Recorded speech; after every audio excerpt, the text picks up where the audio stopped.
People are always wondering what the next step in life is. And I say, life's a little bit like a maze, you know? Until you walk down one hallway and try to open the door, you don't know if it's a dead end or not. And people are trying to sit back, and that's where the procrastination comes in, and look real far down the hallway. And I'm like, just walk. Small and steady wins the race. What's the fastest way to change your life? For me, I think it's understanding how to set up daily routines with alternating brain and body training and killing procrastination. The little win with your family when you feel like watching TV sets you up for another win the next day. A little win of getting up at 5 o'clock and running your morning routine sets you up for a habit of a 5 a.m. club morning routine. Small daily improvements over time will lead you to stunning results. It comes down to this stuff. I think you have to work hard. Like, just so everybody knows, we haven't gotten into this subject yet. Working hard is the cost of entry to anything. You know 0 people that are successful that don't work their face off. You know 0 people. Now, they may have money because mommy and daddy made money and gave it to them. But people that actually built their own success, you know 0 people that have had success that did not put in obnoxious amounts of work.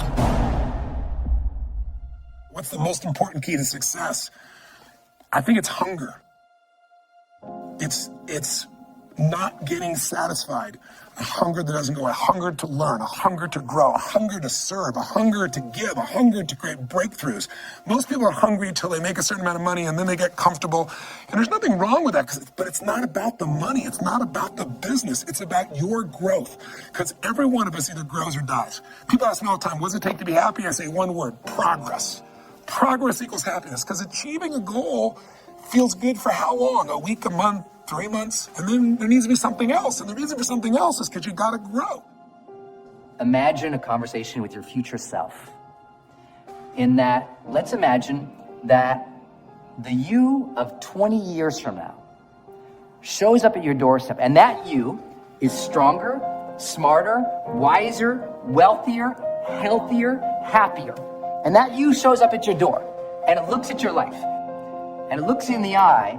If that future you was going to give you advice on what to stop, what to start, what's the first thing they would tell you to be or do? Take a step back right now and think about who we all admire in the world, right? They're all people that punted the system. They're people that practiced singing since they were 5. They're people that shot 10,000 basketballs every morning. It's always that. It's always that. 99% of the people right now that are listening to this are playing in the middle. They're playing in a game that was structured for them. They're risk adverse, they fear, and most importantly, they fear what other people think.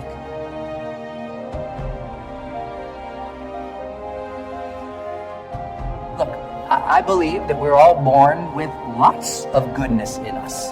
But life throws curveballs. Life, the ambition of being alive helps us dream. And if you've been given a dream, don't discount that because you're not good enough yet. Develop yourself, weaponize yourself, teach yourself to be so good at something that is necessary to serve in the area of your dream that now you're never even thinking about your comfort zones. Your comfort zone is irrelevant. What matters is, what are you trying to do with your life? How are you trying to contribute? One thing that discipline definitely does help you with is it helps you get things done. And when you get things done, when you actually do things, you have more success. If you have more success, sometimes a big part of success is just not being lazy and just doing it. Yeah. That's like 90% of it is just showing up. Get there and start working. Like, you're not going to feel perfect every day. I mean, it's pretty much the same with everybody that actually gets good at something. There's got to be those days you push through. And they're probably going to be more numerous than the days you don't. And so the benefit of discipline in my eyes has always been that through discipline, I get things done. If you only have 24 hours in a day, your success is dependent upon how you use the 24. You gotta hear me. People talk about Oprah Winfrey, Ted Turner, Warren Buffett. Listen to me. I don't care how much money you make. You only get 24 hours in a day. And the difference between Oprah and the person that's broke is Oprah uses her 24 hours wisely. That's it. Listen to me. That's it. You get 24. I don't care if you broke, you grew up broke. I don't care if you grew up rich. I don't care if you're in college, you're not in college. You only get 24 hours. And I blew up literally. I went from being a high school dropout to selling 6,000 books in less than 6 months. What happened? My 24 hours. I was like, okay, Eric, you got to get a grip on your 24 hours because you're about to be broke for the rest of your life. And that's all I need you to do for me. I can tell you all about your life if you just write down your 24-hour schedule for me. You let me look at it. I can tell you where you're going to be in 5 years. I can tell you where you're going to be in 10 years. I can tell you where you're going to be in 20 years if you keep that schedule. See if you can find some ways to multiply your value to the marketplace. And he said your income will immediately start to change. See, if you go through life holding back, and most of us do, most of us, if we ask ourselves, have we done all we can do? Most of us will have to answer, no, we haven't. We've been holding back. We have ideas that we don't act on, things we want to do. We're afraid to take chances. We go through life trying to seek security and not coming outside of our comfort zone, and we take most of our stuff with us to the grave. Up until then, I was hoping that the economy would change. I was hoping that my company would change. I was hoping that my paycheck would change. I was hoping that circumstances outside would change. Then here's what I found out. It isn't going to change. So then my question was, if it isn't going to change, how will my life ever change? And here's what my teacher taught me. When you change, everything will change for you. And I'm saying that the fact that you're still here, that you're still breathing, you've got some more work, and you owe it to yourself. You owe it to yourself. So when you get up in the morning, that you can look yourself in the face and say, hey, I'm living my life on my terms. Change a question, change your life. When it comes to planning your life, I want to get you to learn to ask 3 questions now. The question you want to ask yourself is, what do I want? What's my outcome? What's my result? The word RPM, the first one, is to get you focused on the target. The target is not the activity. The activity can change. It's what's the result I'm after. If you know exactly what it is you really want, what you desire, what you're really after, clarity is power. The more clear you are on specifically what you want, the faster your brain can get you there. But if you're generally saying things like, what do I want? Well, I want more money. Fine, here's $1, get out of here. Whether you get the outcome or not, whether you get that result, will be based, first, do you have clarity? And the second thing is, whether you got enough emotional juice to keep going after it when things don't work out. Did you achieve the outcome? Yeah, when you're that general, you think you're not getting your goal, you are. The way you language your goal, the way you think about it, you're receiving it.